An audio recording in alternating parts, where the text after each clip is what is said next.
3장 14절에서 요한계시록 3장 14절에서 22절까지입니다.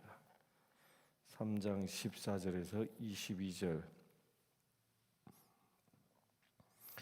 14절 먼저 봅니다. 라오디게아 교회의 사자에게 편지하라. 아멘이시오, 충성되고 참된 증인이시오, 하나님의 창조의 근본이시니가 이르시되. 이제 계시록의 일곱 번째, 오늘 이제 마지막 교회에 대하여 살펴봅니다. 라오디게아 교회.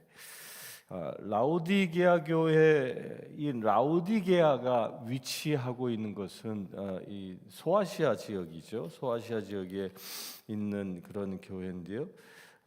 이 중남부 이 지역의 내륙 한가운데 위치해 있는 곳입니다. 여러분들 이 소아시아 지역을 소개하는 이 사진들을 이렇게 보게 되면 저게 라오디게아라는 걸 금방 알아볼 수 있는 것 중에 하나가 옛날 이 고대 시대 때 수로를 이렇게 건설해 놓은 것을 보여지면 이것이 라오디게아구나라고 이렇게 알아볼 수 있는 그런 하나의 표징입니다. 왜냐하면 이 라오디게아라는 곳은 물이 부족한 도시였습니다. 그래서 외부 멀리로부터 이 물을 끌어와야 했던 그런 곳이기에 이렇게 수로가 발달한 도시이죠. 또한 반면에 이곳은 이 교통의 요지였고, 그리하여 물류가 이렇게 육로로 원활하게 이루어지고 있었던 그런 곳이고, 군사적으로도 굉장히 중요한 그런 도시였습니다.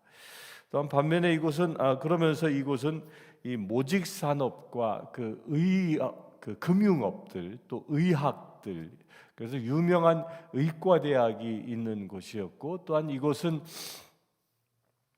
이 지역 자체가 이 석회석으로 이루어진 곳이었고, 또 여기서 나오는 그 광물들이 이 안약의 눈병의 아주 특효약이었던 것들이 많이 생산되어졌다고 합니다. 그래서 그것을 기반으로 의료 산업이 상당히 발전했고, 또한 이 고대 금융업의 중심지였습니다. 고대 금융의 중심지다 보니까 지금이나 고대 시대나 이 돈이 모이는 곳이었다는 겁니다. 돈이 모이는 곳은 부자인 것이죠. 미국으로 따지면 아마도 이 뉴욕시와 같은 그런 역할을 감당했던 것이 이 라오디게아 이 지역입니다. 또한 여기는 이 모직 산업이, 그 인근에 양을 치는 이 사람들이 많이 살았기 때문에 모직 양모로 이 옷을 만들고 하는 이런 모직 산업들이 상당히 발달되어져서 그것 또한 그 지역에 큰 수익을 주는 그런 도시였다고 합니다. 이 라오디게아 교회는 이게 앞에서 보았던 그 6개 지역들에 비하면 당시 소아시아 지역에서는 가장 경제적으로 부유한 동네입니다. 우리가 얼마 전에 보았던 이 사대라는 교회도 부자 동네라고 하죠. 그것은 금광이 있는 곳이었기 때문에. 근데 사대보다 훨씬 더 부유한 동네였다고 합니다.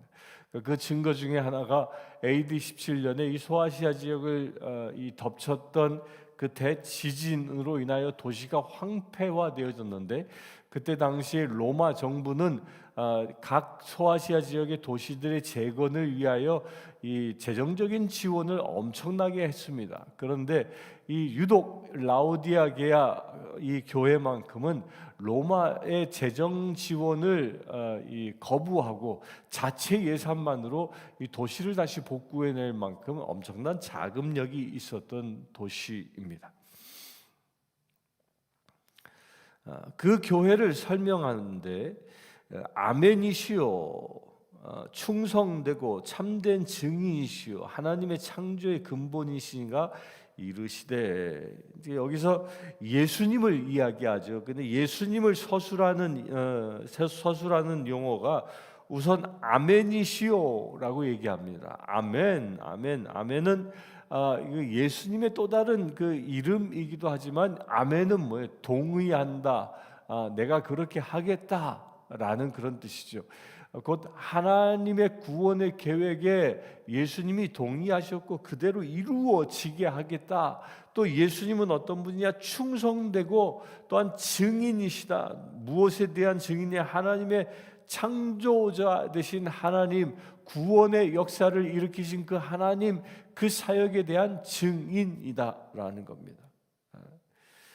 예수님의 속성을 이야기하고 있는 것이죠.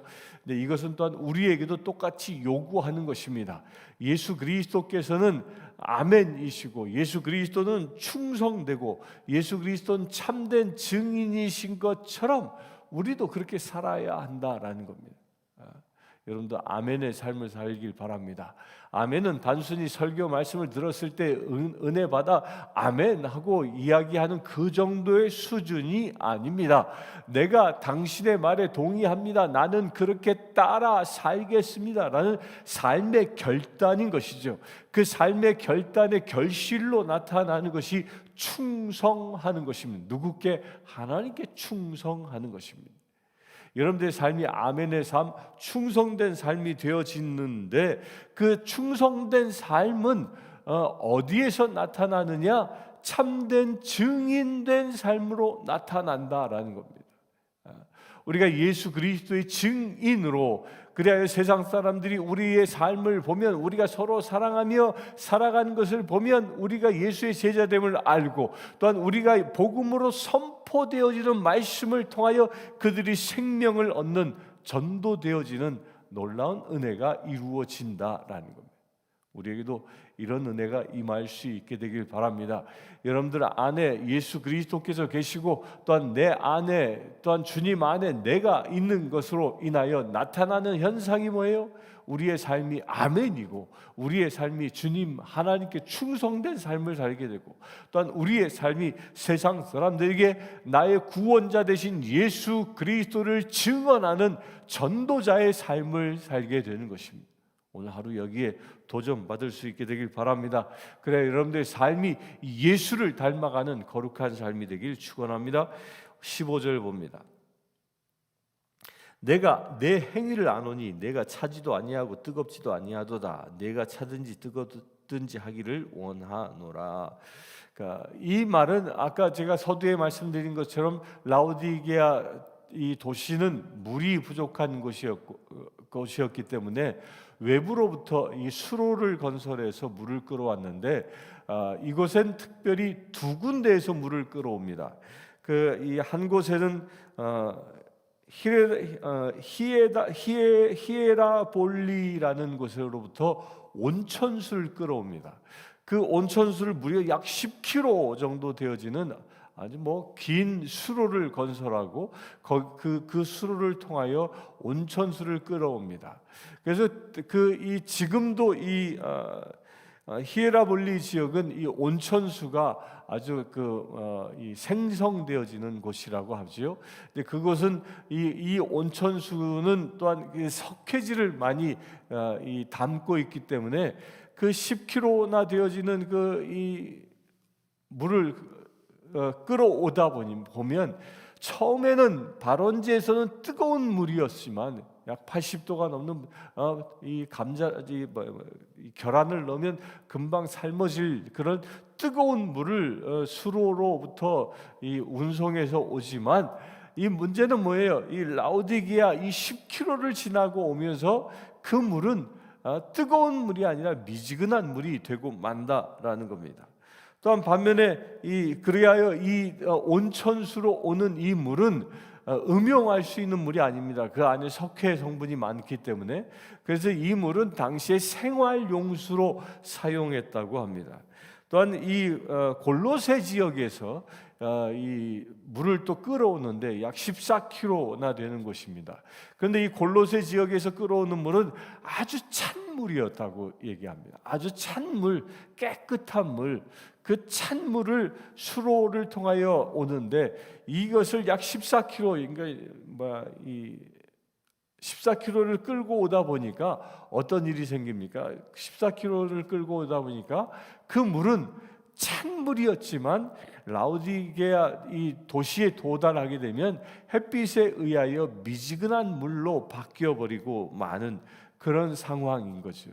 그래서 이 물에 이런 양 온천수와 냉수를 끌고 오는 이런 도시적인 특성에 비유해서 얘기하고 있는 겁니다.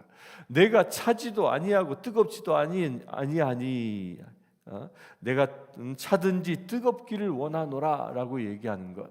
그 발원지처럼 발원지의 그 아주 손이 시리도록 찬물처럼 그 발원지의 아주 뜨거운 온천욕을 즐길 수 있을 만큼 그 뜨거운 물처럼 곧 하나님께서 만들어주신 그 원형의 모습으로 너희들이 회복되어지기를 원한다라는 것입니다.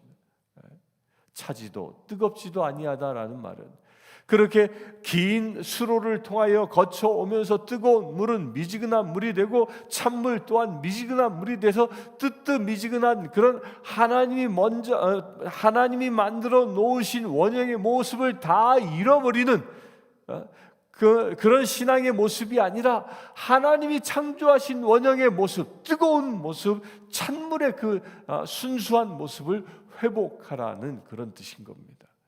그래서 라오디아 교회에 이 편지를 보냈을 때는 이 사람들은 당시에 그 자기들의 이 상황을 빗대어서 말씀하고 있는 것이기 때문에 금방 깨달을 수 있는 것입니다.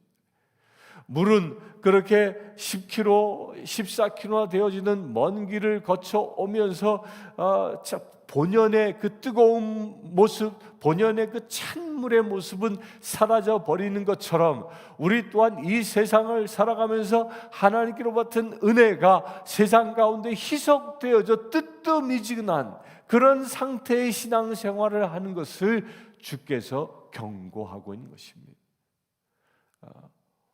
원천의 모습대로 아주 하나님이 만드신 그 원형의 모습을 내 삶에서 지키라는 것입니다. 여러분들의 삶이 뜨거운 삶, 차가운 삶, 곧 하나님이 만드신 그 원형의 모습대로 세상을 살아갈 수 있게 되길 축원합니다. 17절 내가 말하기를 나는 부자라 부유하여 부족한 16절 먼저 보면 내가 이같이 미지근하여 뜨겁지도 아니하고 차지도 아니하니 내 입에서 너를 토하여 버리라. 여기서 뜨겁지도 아니하고 차지도 아니하니 토하여 버린다라는 이 말은 무엇을 의미하냐면 이 온천수를 비유를 들면 온천수가 이 석회질이 많은 물이었다고 하죠. 그래서 이 석회질이 많은 이 물을 음용하게 되어지면 사람들이 대부분 토했다고 합니다. 바로 그걸 빗대서 얘기하는 겁니다. 차지도 뜨겁지도 아니한 물, 그러니까 온천수가 그 라오디게에 도착했을 때의 그 수온이나 또한 이 냉수가 라오디게에 도착했을 때의 그 수온이나 다 뜨뜻미지근하니까 사람들은 구분할 수 없었던 겁니다. 구분하지 못하니까 그냥 아무거나 목마를 때 마시는데 문제는 뭐예요? 온천수를 마시게 되어지면 그 안에 있는 석회질 때문에 사람들이 토해버리고 만다라는 거예요. 이것은 우리에게 영적인 의미가 무엇입니까? 우리가 세상을 살아가면서 그렇게 뜨뜻미지근하여 구분되지 아니하는 하나님의 백성답게 구분되지 아니하는 삶을 살아간다면 주께서 토해버리고 만다라는 이야기를 하고 있는 겁니다. 우리는 세상을 살아가는데 진정 정금같이 살아가야 하는 것입니다. 그렇게 갈 수 있게 되길 바랍니다. 세상과 적당히 희석해서 살아가는 존재가 아니라 하나님이 만들어 놓으신 그 뜨거운 원형의 모습, 그 차가운 원형의 모습을 내 안에 간직하고 세상을 살아갈 때에 진정 하나님은 우리의 삶을 통하여 역사하시는 겁니다. 세상과 적당히 타협하지 마시길 바랍니다. 남들처럼 적당히 거짓말하고 적당히 어울리고 적당히 적당한 게 좋은 것이지 라고 희석되어지는 자들은 하나님이 토해버리고 만다라고 경고하고 있는 것입니다. 17절 내가 말하기를 나는 부자라 부유하여 부족한 것이 없다 하나 내 곤고한 것과 가련한 것과 가난한 것과 눈먼 것과 벌거벗은 것을 알지 못하는도다. 라우디게아는 당시 지역의 가장 최고의 부자 동네였다고 말씀드렸죠. 그래서 그들은 누구나 다 부자의 삶을 살았습니다. 그리고 부족함이 없었습니다. 그런데 주님의 눈으로 보면 그들은 세상적으로는 부귀 영화를 누리고 살아가고 있지만 그들 안에는 곤고하고 가련하고 가난하고 눈멀고 벌거벗은 삶을 살고 있다라는 걸, 어떤 면에서 영적인 면에서 세상과 적당히, 세상의 부귀 영화와 적당히 희석하고 세상의 권력욕, 세상의 명예욕, 세상의 그런 지위욕, 이런 것들에 적당히 얼버무려 살아가요. 세상 사람과 그리스도인과 전혀 구분되지 아니하는 그런 뜨뜻미지근한, 온천수와 냉수가 구분되지 아니하는 뜨뜻미지근한 상태로 그처럼 우리가 살아간다면, 그런 사람들이 어떤 사람? 곤고한 사람이요, 가련한 사람이요, 가난한 사람이요, 눈이 먼 사람이고 벌거벗고 사는 사람과 같다라고 얘기하는 것입니다. 구별될 수 있게 되길 바랍니다. 18절 봅니다. 내가 너를 권하노니 내게서 불로 연단한 금을 사서 부유하게 하고 흰옷을 사서 입어 벌거벗은 수치를 보이지 않게 하고 안약을 사서 눈에 발라 보게 하라. 여기서 이 오늘 말씀 18절에 보면 세 가지를 사라고 얘기합니다. 하나는 무엇입니까? 불로 연단한 금을 사라고 얘기하고요, 또한 흰옷을 사라고 얘기하고 안약을 사라고 이야기합니다. 이 세 가지를 사라고 얘기하죠. 왜 이 세 가지를 사라고 합니까?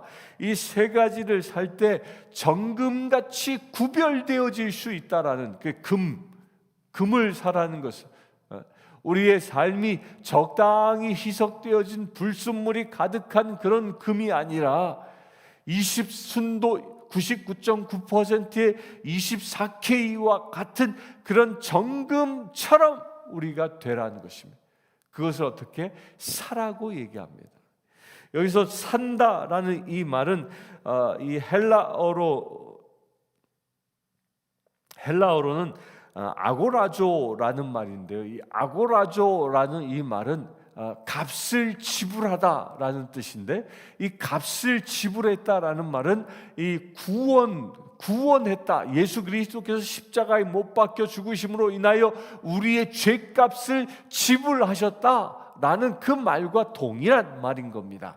곧 금을 사라라는 것은 예수 그리스도처럼 정금 같은 예수 그리스도로 인하여 구원을 얻어 예수 그리스도처럼 정금처럼 되라는 이런 말씀인 겁니다.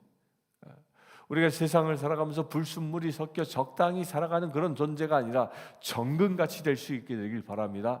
그 두 번째로 헐벗은 이 몸을 흰옷을 사서 입으라라고 얘기합니다. 여러분들 흰옷 하면 떠오르는 게 무엇입니까? 흰옷은 예수 그리스도의 보혈로 씻은 보혈로 옷을 빤 자라고 얘기합니다.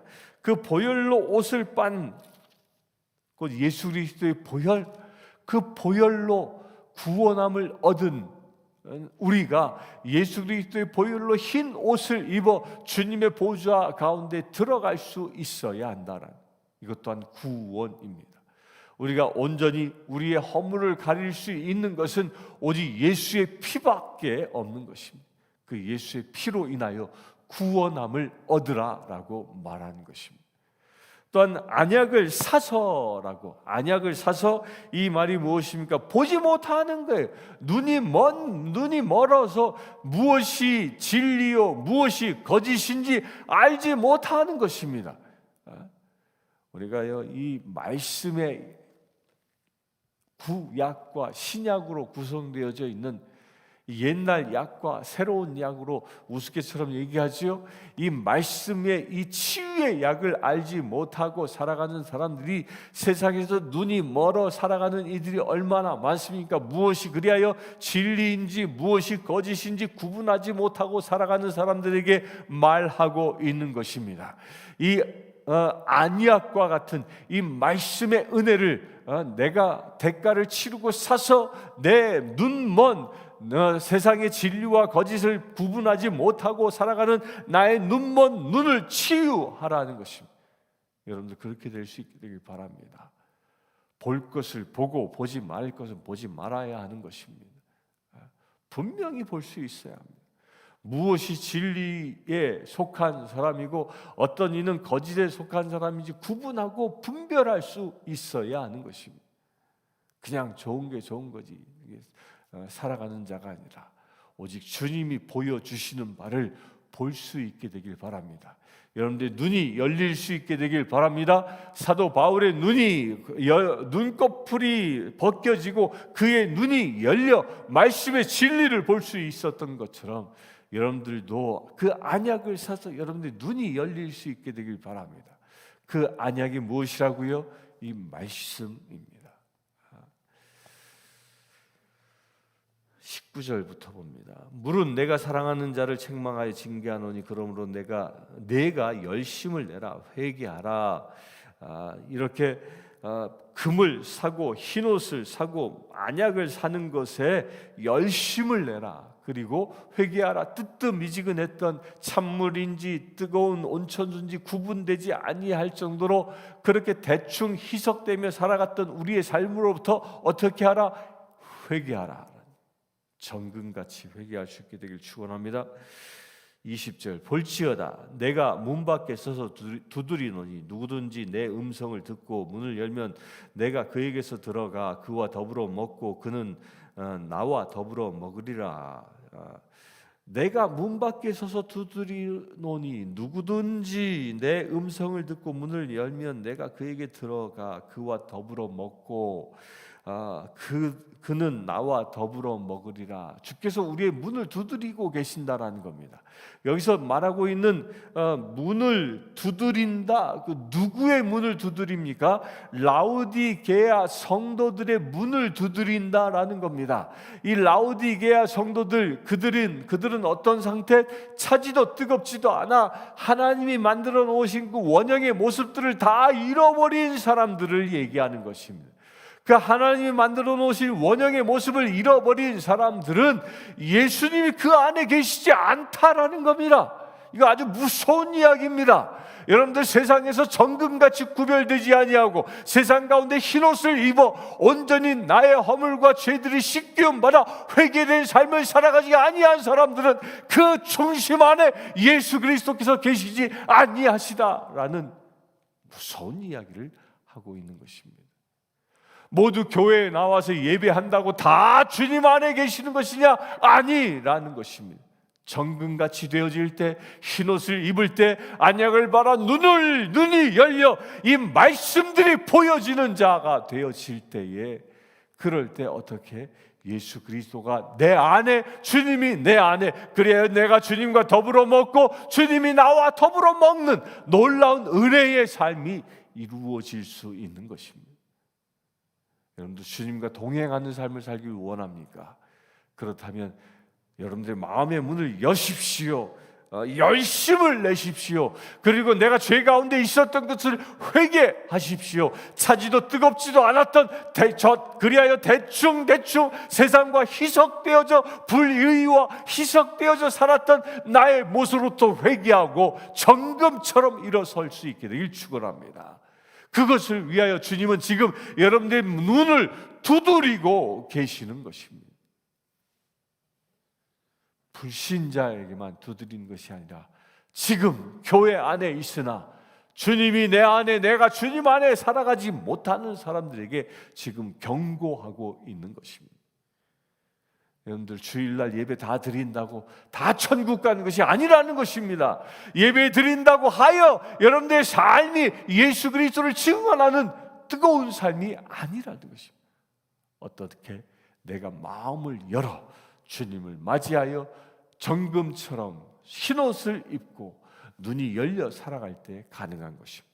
그럴 때 주님과 더불어 살아가는 은혜의 삶이 되는 것입니다.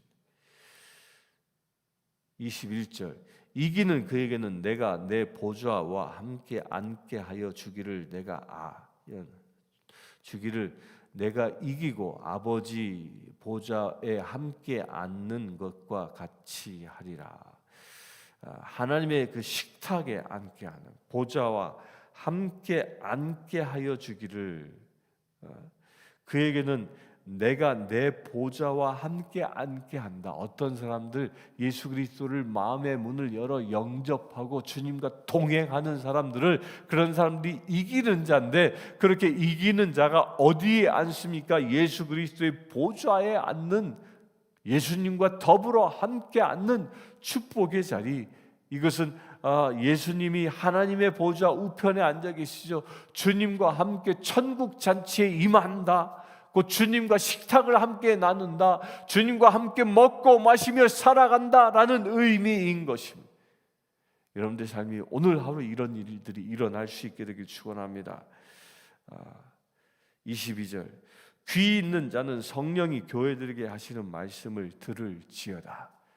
여러분들 귀가 열려 오늘 주신 말씀이 여러분들의 가슴에, 여러분들의 골수에 새겨지는 은혜가 임하기를 주의 이름으로 축원합니다.